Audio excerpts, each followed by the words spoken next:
Jadi saya belajar Korea itu benar-benar otodidak dalam berapa hari, Kang? Akang tahu? Gak tahu deh. 3 hari. Wah, 3 hari saya belajar bahasa Korea. Ternyata gampang ya gitu belajar bahasa kalau kita tahu. Nah nanti triknya. Kalau kita tahu trik ini teman-teman, saya cuma bocorin di sini kayak. wih luar biasa. Eksklusif. Ini eksklusif nih. Eksklusif ya. Nanti harus ada tulisan eksklusif. Oh, siap, nanti kita- Saya praktekin ke suami saya. Ya, saya praktekin ke suami saya praktekin ke adik saya gitu. Jadi benar-benar gampang sih untuk belajar bahasa kalau kita udah tahu trik yang ini.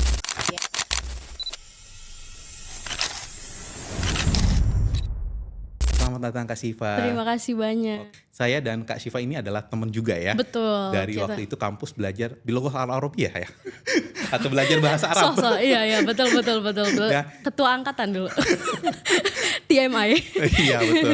Nah Iya, jadi iya. memang dulu Kak Syifa Iman ini belajar bahasa Arab ya di Betul. S1-nya sastra terutama. Kalau saya juga sama sastra Arab walaupun dulunya saya memang bukan anak sastra, anak teknik otomotif. Oh teknik otomotif. Terus Nyemplung Lompat. karena ada beasiswa. ya betul. Oh nanti juga kayak bisa dibahas dari sastra Arab ke Koreanya programmer. Oh iya benar juga. IT, IT, nah ya, ini juga itu. menarik ya. Dari Kak Syifa kan sastra Arab, kemudian ke IT di Korea juga kan. Iya, Itu IT di berbeda. Korea. Nah ini nanti kita akan bahas ya teman-teman. Betul. Bahwa kemampuan bahasa ini menjadi pintu gerbang untuk teman-teman untuk bisa sukses berkarir ataupun studi di luar negeri. Betul. Oke baik. Kak Syifa, ngomong-ngomong Kak Syifa kan saya pernah dengar Kak Syifa ini punya kemampuan bahasa asing ya. Kalau sama bahasa Indonesia jadi 7. Iya. Oke.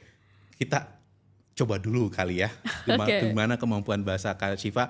Apakah cuma setting-setting karena sudah menghafalkan atau memang kemampuan bahasa Jermannya? Baik, kita cek ya. Silakan Kak Syifa perkenalan. Oke, halo teman-teman semuanya. Nama saya Syifa Dinda Negara. Jadi bahasa Indonesia itu termasuk ke salah satu bahasa yang saya kuasai, of course, karena saya lahir di Indonesia dan orang tua saya pure orang Indonesia. Hi everyone, my name is Syifa Dinda Negara and I live in Jakarta. I was born in Jakarta in 97 and I am the firstborn in my family. 네, 안녕하세요. 저는 자카르타에 살고 있는 아딘다라고 합니다. 반갑습니다. 미나상, konnichiwa. Watashi no namae wa Adinda Negara desu. Dozo yoroshiku onegaishimasu. Terus Spanyol. Spanyol. Hola todos, hablas español un poquito.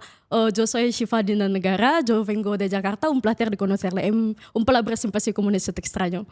Привет, здравствуйте, меня зовут Syifa Dinda Negara. Приятно познакомиться. Wah, luar biasa. Ada ini pamungkas bahasa Arab. Bahasa Arab. Assalamualaikum warahmatullahi wabarakatuh. Ismahuli ismi Syifa Dinda Negara, sakota ra'si fi Jakarta, fi tarikh 17 min Maris sanata 1979. Oke, tapi Syukran Syifa- kathiran. Baik, nah itu semua yang saya paling paham adalah bahasa Arab. Karena udah biasa. Udah biasa. Betul. Tapi kalau untuk yang bahasa asing tadi terutama Rusia, saya nggak ngerti itu apa kayak berkumur-kumur. Brrrr, gitu ya. kayak ada gitu ya. Iya emang betul. Oke. Rusia Itu dan Spanyol gitu. emang belajar aksennya itu dari sendiri atau gimana sebelumnya? Betul, otodidak semuanya. Walah. Kecuali sastra ke Arab ya kayaknya. Bahasa Arab ya? Iya betul. Oke, baik. Kita kan tadi belajar bahasa Arab memang kalau belajar bahasa Arab memang dari kampus ya? Betul. Sebelumnya pesantren ya? Iya pesantren, Oh, SMP. oke. Boleh dijelasin dulu dong dulu tuh kenapa sih kok bisa jago bahasa 6 bahasa? Itu dari mana? Dari SD atau dari mana? Coba dijelasin nggak? Oke, jadi pertama itu bahasa Inggris, Oke. basicnya. Karena kan mama itu lulusan Akademi Bahasa Asing. Nah, Oh, mama oke. itu belajar bahasa Inggris dan Perancis, makanya sebenarnya tuh bisa Perancis dikit-dikit gitu. Cuma nggak fokus aja karena Ya, memang ya, ya. bahasa itu harus fokus kan dan harus dipraktekin terus. Betul. Dan sedangkan teman untuk praktek bahasa Perancisnya itu udah nggak ada dan mama juga udah lupa ya karena mungkin umurnya. Jadi Iya, tapi iya. untuk Inggris mama jago banget gitu. Akhirnya dari kecil itu mama suka kayak close the door please, close the window please. Like we practice a lot in our home gitu. Kita practice bahasa Inggris di rumah Setiap hari? setiap hari dari kecil. Jadi kayak bener-bener aku masih kecil, masih balita gitu, diajak ke kantornya mama, itu semua orang pasti bilang, Dinda, try to speak English gitu. Ya kayak introduce yourself in English gitu. Pasti kayak terus kan kayak amazed people amazed kayak, ih anak kecil, anak balita ngomongnya, "Hi, my name is Syifa Dinda Oh, Negara." aksennya juga udah masuk ya? Iya. Oh, oke. Karena sering ngedengar mama gitu Oke. ngomong. Terus, "Hi, I'm Syifa Dinda Negara and I'm 5 years old." Ya kayaknya waktu itu masih 5 tahun gitu masih ya. imut-imutnya ya, Betul. Terus kayak orang wah gitu. Dan itu sering disuruh emang. Oke. Ya coba kenalin pakai bahasa Inggris dan emang waktu itu cuma bisa bahasa Inggris doang gitu. Dan Perancis kayak sering ngedenger dikit-dikit lah mama ngomong gitu. Oke. betul. Berarti Inggris sama Perancis itu ya, dari Betul. kecil. Selanjutnya apa lagi nih? Nah selanjutnya masuk ke pesantren. Masuk ke pesantren itu 3 tahun full nggak boleh ngomong bahasa Indonesia sama sekali Kang waktu itu. Oh. Iya jadi benar-benar full Inggris Arab. Bilingualnya Inggris Arab ya. Biasanya bilingual Inggris sama Indonesia. Betul. Kalau ini Inggris Arab. Jadi benar-benar 3 tahun itu kita 2 minggu, seminggu kadang 2 minggu gitu. Bahasa Inggris seminggu, bahasa Arab seminggu, Inggris seminggu, Arab seminggu gitu. Dan itu wajib ya? Wajib. Kalau enggak dihukum. Ngafalinnya 200 kosakata ya. Sehari? Iya. Wah, luar sehari. biasa. Enggak, less than 24 hours. Kurang dari 24 jam. Jadi kan karena misalkan hari ini dihukum, misalkan gini, saya di kamar mandi nih padahal jadi di mana-mana tuh ada spy, ada mata-mata ya. Itu keren banget. Iya, itu emang teknologinya keren banget gitu ya di pesantren saya dulu. Jadi walaupun saya di kamar mandi tuh saya misalnya ngobrol gitu sama teman saya, tolong ambilin gelas gayung misalnya gitu. Tolong ambilin gayung. Tiba-tiba sore-sore itu ada namanya language court. Nah di language court itu diumumin namanya Syifa Dina Negara. Kamu ngomong tolong ambilin gayung di sini jam segini, itu ada lengkap. Begitu. Wah. Ya, it was so amazing. So ya di situlah saya practice bahasa Inggris sama bahasa Arab ya karena langsung ketahuan tuh. Terus itu kan less dan kenapa aku bilang less than 24 hours karena itu misalkan diumuminnya itu jam 4. Nah, itu harus nyetor 100 vocabulary ya, hafalan atau mufradat ya tergantung minggunya nih kita ngelanggar Arab atau Inggris. Itu harus nyetornya itu paginya gitu. Jadi benar-benar kurang dari 24 jam ya. Mantap. Itu benar-benar terpaksa ya jadinya. Maksudnya dipaksa jadi terbiasa. Betul. Iya, baru itu bahasa Arab. Padahal saya tadi gak bisa bahasa Arab sama sekali loh. Jadi memang programnya itu 6 bulan pertama kita boleh ngomong masih Indonesia sedikit. Iya, baru mulai start ngomong Inggris sama Arabnya itu setelah udah 6 bulan di awal semester 2 berarti ya. Awal masuk. Oke, berarti sudah belajar bahasa Arab Inggris ya, sama Prancis dikit-dikit ya. Nah, lanjut bahasa apa lagi tuh? Nah, jadi pas di pesantren itu dulu saya diem-diem bawa buku bahasa Jepang. Iya, bawa buku bahasa Jepang. Nah, terus jadi suatu ketika pas saya lagi liburan, kan boleh keluarnya pas liburan doang Kang. Nah, pas saya keluar lagi liburan, ibu saya dan ayah saya ngajak saya ke toko buku. Terus bilang, ini mau beli apa nih? Kan kalau anak-anak pada umumnya gitu ya. Iya, belinya ya atau novel gitu ya, cerita komik gitu ya. Nah, terus tapi saya karena saya suka banget bahasa, akhirnya saya lihat buku bahasa Prancis dan buku bahasa Jepang. Saya lihat kayaknya saya pilih yang mana nih gitu. Akhirnya saya ambil Prancis Kang waktu itu. Jadi saya masih ada bukunya sampai sekarang. Ternyata adik saya yang laki-laki dia ngambil Jepang. Dia ngambil buku bahasa Jepang. Akhirnya udah beli, terus balik ke rumah, pas saya buka kok Prancis kayak pusing ya. Saya lebih masuk gitu ke Jepang gitu kayak, kok kayaknya interesting banget bahasanya gitu Jepang. Akhirnya saya bawa buku yang Jepang ke pesantren ya. Bukan yang Prancis nih, adik saya nyariin. Ya, makanya itu kenapa bahasa Prancis saya nggak terlalu bagus karena saya tinggalin bukunya, ditinggalin di rumah ya. Padahal interesting banget dulu, saya tertarik banget bahasa Prancis. Akhirnya saya bawa ke pesantren, terus ketahuan. Jadi ternyata nggak boleh. Terus kata ustazah saya gini, nanti bakal ada bahasa Jepang loh di pesantren kita gitu. Terus kayak, oh wow really gitu, kayak wah beneran. Oke gitu, oke.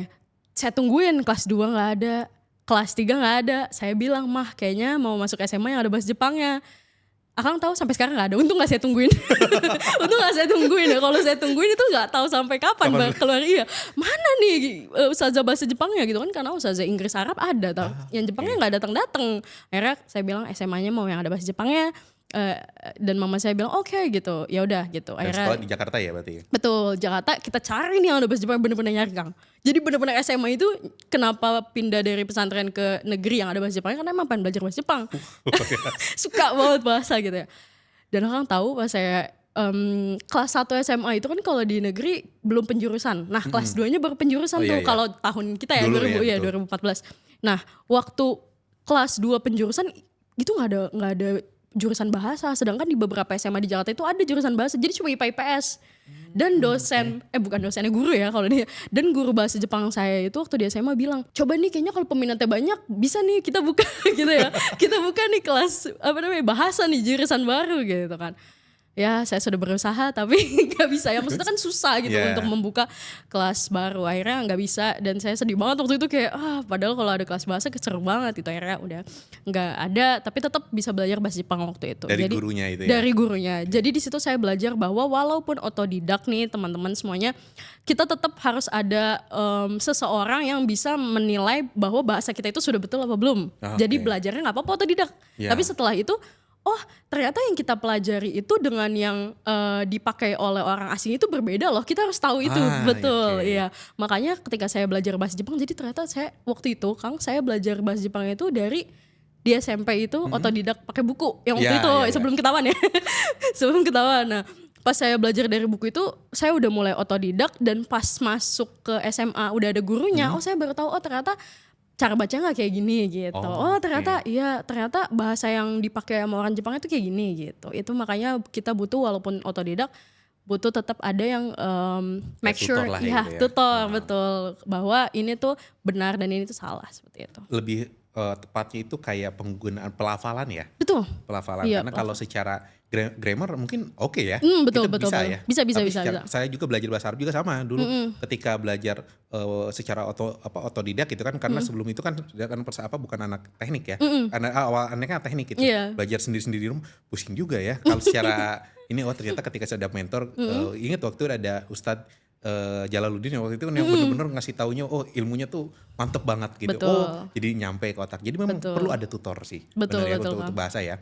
Oke, nah ini Kak Syifa kan kalau di bahasa Inggris sama Prancis kan karena tutornya itu orang tua. Iya, betul. Kalau di pesantren ada juga ya, Iya, dari ada bahasa juga. Arab Bahasa Arab. dari ustazahnya ya. Iya. Kemudian kalau di Jepang. SMA dari guru. Nah, untuk Korea ini gimana nih? Oh, ini lucu sih Kang. Akang pasti kenal. Siapa? Ini udah sering saya ceritain di kalau ada seminar gitu ya. Ya, oke. Ya, jadi ini Akang ini terkenal kayaknya di semua orang yang sudah mendengarkan seminar atau podcast saya, Oke. tapi saya akan kasih tahu ke teman-teman lagi hari ini. Jadi waktu di sastra Arab, Oh, oke.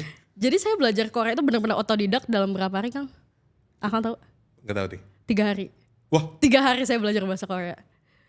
itu gimana? Nah, itu kan, jadi orang-orang baik yang nggak mungkin lah. Oke, 3 hari tapi disclaimer ini selain Hangul ya. Jadi bukan ya itu Hangul saya udah bisa. Jadi 3 hari itu benar-benar grammar, vocab itu saya hafalin ya pokoknya sama 3 hari. Jadi ceritanya gini Kang. Oke.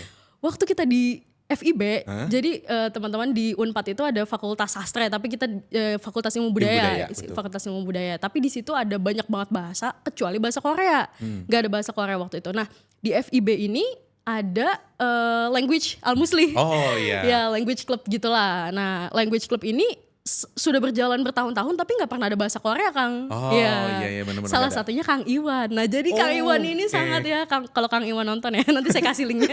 Kang Iwan berjasa banget dalam saya belajar bahasa gitu ya. Kenapa? Karena waktu itu Kang Iwan tiba-tiba bilang gini, negara kan saya dulu dipanggil negara ya kalau di kampus. Negara kita mau bikin ini nih mau bikin klub bahasa gitu Korea gitu. Oh iya. Kamu ngajar ya? Nggak bisa gitu. Mana bisa saya gitu kan. Karena kan Kang Iwan tahu saya suka Korea. Ya. Kamu ngajar ya? Nggak bisa Kang, saya cuma bisa annyeonghaseyo. Dulu mau juga ngomong annyeonghaseyo nih. Kalau sekarang annyeonghaseyo gitu. Udah aksennya udah beda gitu ya. Terus saya bilang, gak bisa Kang, saya cuma bisa annyeonghaseyo, bogoshipoyo gitu ya. Ngomongnya masih gini nih, saranghaeyo kayak gitu. Gak bisa Kang. Terus kata Kang Iwan, ya gimana dong, udah intinya tuh udah fix saya lah yang harus ini. Mau gimana gitu kan, akhirnya Kang Iwan sudah percaya juga dan Al-Muslinya juga udah percaya, ya udah bismillah lah, oke. Kapan Kang? Minggu depan. Nah itu 3 hari lagi. Waduh, yang diajarin nih masalahnya teman-teman yang diajarin itu adalah mahasiswi ya. Boleh ada anak Unpad, ada anak ITB, pokoknya ada anak Poltekkes, pokoknya banyak ya. Intinya bukan anak-anak SD, anak SMP, jadi benar-benar harus jago gitu ya bahasa Korea. Akhirnya mau gak mau saya otodidak, dan ini yang dinamakan the power of kepepet ya teman-teman. Kepepet banget waktu itu belajar bahasa Korea. Jadi benar-benar saya ngafalin tapi dari sini Kang saya akhirnya tahu cara belajar bahasa yang cepat. Oh gitu. luar biasa. Nanti tipsnya di akhir ya. Jadi nanti kita akan bahas tipsnya. Jadi dari sini makanya saya berterima kasih banget berkali-kali. Pokoknya kalau setiap ada postingan saya selalu mention Kang Iwan. Ya. Bahkan saya bilang Kang Iwan, ini saya mau bikin buku kalau misalkan nanti ini Kang Iwan saya masukin ya, saya masukin ke dalam buku saya karena benar-benar beliau berjasa banget teman-teman. Akhirnya saya ngajar, setelah belajar bahasa Korea otodidak, saya ngajar. Dan Masya Allah Kang, ternyata bener ya, ketika kita ngajar itu tuh mengasah otak gitu. Oh, Jadi oke. ya saya practice kan, bahasa itu harus dipraktekkan Betul, seperti yang saya bilang. sepakat. Tapi karena waktu itu saya nggak ada teman praktik, tapi dengan mengajar itu kita mempraktekkan bahasa kita loh. Iya betul. Ya betul, di situ sepakat. jadi saya langsung merasa oh ternyata dengan saya mengajar itu saya kayak refreshing lagi yang saya punya gitu, vocab yang saya punya, grammar yang saya punya, terus saya sharing. Pokoknya ketika kita sharing sama orang itu tuh sama aja kayak kita belajar lagi gitu. Jadi belajar banyak dan kita makin mengasah kemampuan kita dengan mengajarkan orang gitu. Oke, poin saya yang agak menarik nih, kan semuanya ada tutor ya, Betul. untuk memperkoreksi lah ya, grammar bukan grammar lah, ke bagaimana kita pengucapannya. Betul. Nah, ini Korea kan nggak ada, Oke. gimana tuh? Jadi waktu itu karena kebetulan sering nonton drama. Oh, Iya, iya. sering nonton drama. Jadi oh ya bisa udah biasa lah gitu. Udah biasa ngedengerin. Ngedenger. Iya, ngedenger. Jadi kalau untuk pronunciation kayak pengucapan udah nggak asing lah gitu. Oh, karena memang sudah terbiasa mendengarkan ya. Betul, Oke, kalau jadi- bahasanya sebelum. Oke, jadi memang karena sering mendengarkan nih teman-teman, semuanya kalau teman-teman sering melakukan namanya repetisi akan menjadi sebuah habits. Betul. Nah, jadi termasuk Kak Siva juga sama, kalau sering mendengarkan podcast ataupun nonton ataupun lagu-lagu Korea ataupun apapun teman-teman yang suka, itu bakal menjadi sebuah repetisi dan repetisi dilakukan terus-menerus akan menjadi sebuah habit dan akan menjadi muscle memory otak kita sudah terbiasa. Benar Betul, nggak ya? betul Nah, banget oke. Kang. Jadi oke lanjut lagi nih Kak. Kan tadi mulai dari kemampuan Kakak tuh langsung meningkat ya karena belajar dari otodidak dan nonton film ya. Iya, nonton film, nonton drama. Oke, dan drama. Dengerin lagunya juga. Oh, Ya itu- kan K-pop. Oke, dulu waktu itu yang paling kalau K-pop apa yang ini yang jadi favoritnya? Waktu dulu EXO. Oh, EXO. Oh, nanti kita akan bahas. Iya, Saya iya. pernah dengar EXO nih. EXO. Oke, terus kalau dramanya? Kalau dramanya waktu itu banyak banget sih. Salah satunya pertama kali saya tertarik sama drama itu Doctor Stranger ya. Gak tahu Akang tahu apa enggak. Oh, tapi Akang nonton? Dulu pernah nonton. Apa? Boys Boys Before Flower. Flower. Of the Sun dulu. Oh, Descendant of the Sun. I know. Nah, itu Iya, doang. iya. Karena ada bol militernya. Oh iya, anak menwa ya guys tuh. TMI lagi. Nah, itu memang menarik sih. Awalnya juga emang Korea itu nggak tahu ya. Awalnya itu saya juga kayak apatis, ngapain sih ini Korea gitu kan. Nah, lama-lama kalau sudah menikmati, Betul. ternyata wih ramai juga alur ceritanya ya. Betul sekali, Wah, itu yang Kang. bikin kita nagih gitu. Iya, betul sekali Kang. Itu mungkin yang jadi Kak Siva juga pengen tertarik dengan Korea itu kali ya. Iya, betul. Karena pas nonton juga bahasanya ternyata romantis ya. Oh, iya. Iya, kalau orang-orang bilang kan bahasa Perancis itu romantis. Kalau menurut saya tier pertama itu Korea, kedua baru Perancis, ketiga Spanyol gitu. Oh, Jadi kenapa? dari pronunciation mereka itu apa ya? Cara mereka menyampaikan sesuatu tuh kayak aduh romantis banget kayak misalkan ya. Nah, contoh. Boleh deh. 아 왜 그래 왜 자꾸 하네 나 너 없으면 못 살아 gitu kayak gitu kayak Kayak kena hati tuh nyampe ya? iya Oh, betul iya, kayak iya. kalau lagi ngerayu orang tuh dapet banget gitu kalau bahasa Korea tuh. Sebenarnya saya pernah nonton drama Korea juga yang ada saya lupa namanya. Cuman memang ketika ada si apalagi terutama perempuan ya, Iya. kalau sudah manja-manja ke cowok kan, Betul. waduh kata saya itu ya, kalau jadi itu kalau istri saya, wah kayaknya gak bakal dilepas itu. Wah di rumah terus betah. Nah, gitu benar. Betul. Iya sih benar karena ini ya kayak gimana gitu kan hati ya. Betul, iya. Jadi kalau di Korea itu ada istilah egyo, Kang. Egyo Tadi itu apa? yang Akang bilang kayak kalau cewek udah manja-manja ke cowok itu namanya egyo kayak upa gitu. Oh, gitu. 오빠 나 밥 먹을래 gitu. 오빠 어디 좀 갈까? gitu kayak apa sih suaranya ego-ego yang lucu-lucu kawaii gitu ya kalau bahasa-bahasa oke. Jepangnya iya gitu. Iya, oke menarik nih teman-teman ya.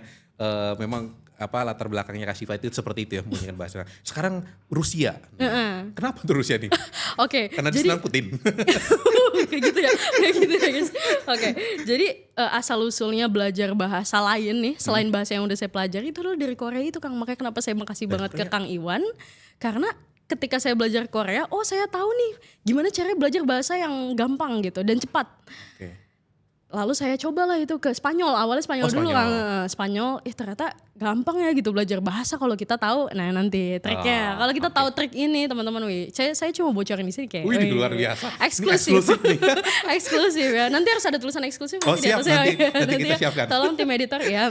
Jadi ketika saya udah nemuin nih kuncinya, oh ternyata kuncinya tuh di sini doang gitu belajar bahasa. Bener-bener kunci nomor satunya ketika kita udah tahu ini, udah langsung gampang banget gitu belajar bahasa. Makanya saya coba ke Spanyol, saya praktekin yang udah saya pelajarin dari Korea. Terus saya dari Spanyol ini saya belajar Rusia juga. Makanya terus saya belajar juga Prancis dan Jerman. Cuma Nah ini nih Kang permasalahannya. Ketika belajar Prancis sama Jerman itu waktu itu nggak terlalu fokus ya karena emang terlalu banyak gitu, terlalu banyak dan waktu itu nggak ada temen untuk praktis karena kan kita di Unpad saya nggak pulang, saya nggak praktis sama Iya. ibu saya gitu lah makanya dan ibu saya juga katanya udah agak lupa makanya karena kurang praktis juga kurang Iya. praktek itu jadi tapi kalau bahasa lain selain Prancis dan Jerman itu saya banyak teman praktisnya prakteknya Oke. Rusia saya waktu itu satu kosan sama anak sastra Rusia. Oh iya. Iya, jadi saya belajar sama beliau juga. Terus kalau Spanyol saya punya temen juga dari Venezuela waktu itu. Jadi masih keep in touch sampai sekarang. Gitu. Jadi kayak chattingan dan suka VN dan dia ngedenger kayak pronunciation saya gitu baru ngasih feedback. Oh, ini salah nih cara baca gitu-gitu. Oke, ini menarik banget kisah Kak Syifa belajar.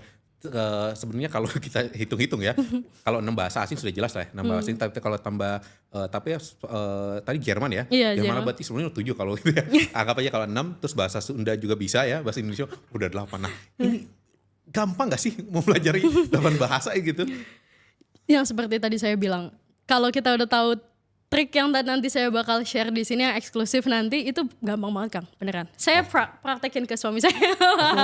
Ya, saya praktekin ke suami saya praktekin ke adik saya gitu. Jadi bener-bener gampang sih untuk belajar bahasa kalau kita udah tahu trik yang ini. Itu yang pertama. Yang kedua itu praktek sih. Itu yang paling penting Kang, karena kayak bahasa Arab aja. Karena kalau udah jarang dipakai, saya pernah ngomong Arab tiba-tiba masuk Korea gitu. Iya beneran kayak tiba-tiba kayak maaf, karena tiba-tiba lagi ngomong, iya sama Jepang juga karena sekarang udah jarang praktek. Jadi sekarang tuh paling sering prakteknya Inggris sama Korea kan. Makanya kalau lagi ngomong kayak Jepang tiba-tiba keluar Korea, Arab tiba-tiba keluar Korea gitu. Kayak Korea tuh udah jadi bahasa kedua saya gitu. Jadi gitu karena jarang dipraktekin Kang. Makanya itu yang paling penting sih kalau menurut saya. Berarti praktek ya Praktek. yang susah itu. Oke. Memang benar sih sepakat juga dengan Kak Syifa ya. Saya juga belajar bahasa Arab dan sekarang juga belajar bahasa Jerman. Memang kan Jerman juga ada kayak gitu ya. Jadi kadang ngomong bahasa Jerman waktu itu saya pernah tes bahasa Jerman kan. Iya. Tes bahasa Jerman ketika speaking, wah mirip-mirip ke Arab juga. Iya. Benar. Jadi kata saya tuh ini memang basicnya Arab jadi memang Betul. emang harus banyak praktekan ngobrol sih karena Betul. kalau waktu itu saya belajar tanpa banyak teman buat mempraktekin. Jadi memang betul ya harus ada teman ya untuk melatih. Oke, nanti kita akan bahas ya teman-teman. Jadi Kak Syifa ini belajar bahasa itu memang karena kemauannya sendiri ya berarti ya. Betul. Kemauan sendiri terus karena desakan harus kepepet mau nggak Iya, mau harus kepepet. dilakukan jadi sehingga memacu Kak Syifa untuk belajar bahasa Jerman bahasa Korea. Korea Iya. ini karena saya terbiasa Jerman ya, Jerman jadi refleks. Iya. Oke. Keren banget loh Kang. BTW berapa lama belajar Jerman? Saya baru sekitar 2 bulan lah tapi masih basic. Keren, Masih nanti basic. ajarin saya Kang abis ini. Genau. Oh. Oke, baik Kak Syifa, kita akan lanjut nih ke tips ke segmen selanjutnya. Oke. Yang mana ini kita pengen tahu kan sudah tahu ya kita latar belakang Kak Syifa mulai belajar bahasa, kemudian kita pengen tahu gimana Kak Syifa belajar bahasa Jermannya, belajar bahasa terutama Korea ya, yang nggak ada mentor, ya kan nggak ada mentor nggak ada apa, tapi tiba-tiba bisa sampai sekarang bisa terbang ke Korea. Korea. Nah itu kenapa bisa seperti itu dan gimana cara kakak membagi waktunya belajarnya dari mana dulu gitu? Nah boleh sekarang kasih bocoran. Oke, yang ini eksklusifnya nih ya. Betul. Oke. Jadi teman-teman yang saya temukan pas saya belajar bahasa Korea dalam 3 hari itu banyak yang nggak percaya waktu saya share di TikTok, banyak yang kayak komen nggak mungkin gitu, nggak mungkin bisa belajar bahasa dalam 3 hari.